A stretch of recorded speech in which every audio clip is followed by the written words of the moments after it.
Mr. Thomas. Today's question is, how should business handle software updates during the early stages of use? Yeah, good morning, Lavanya. Thank you for the question. If you notice, all the questions earlier were handling up to the implementation part. So now we enter into the post-implementation and early usage stage. So what happens, usually companies, after they have successfully implemented, they tend to ignore the aspect of software and software being as a tool that can help in growth.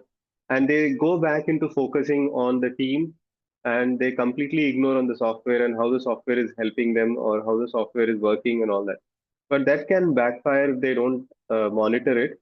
So what they should do, at least in the early stages of use, and I would in fact recommend for a very long time as a perpetual thing, they should have a initially at least a weekly review, and maybe later on monthly or quarterly or at least once in a year they should review on whether they have actually achieved the metrics that they decided to achieve even before they started the software, whether the software is functioning properly, and whether it needs any fine tuning, further fine tuning, or any maintenance or any updates.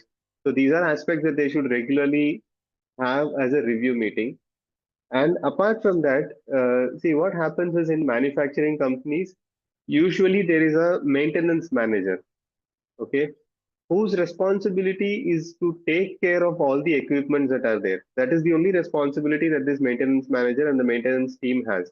The same way, when it comes to software, also, it can be very productive or very useful if the company uh, has a person, someone like a CTO or a IT head, who takes up the responsibility of software maintenance and updates, who monitors whether the software is functioning properly, whether it is meeting up with all the requirements, whether any fine tuning is required or not.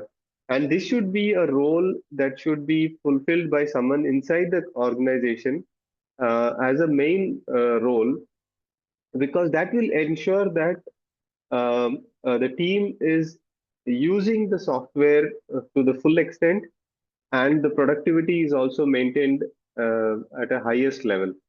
So these are few suggestions that I have on how a software should, or rather, how a business should handle the software in the initial stages of using the software, and also, as I said, as a perpetual, activity.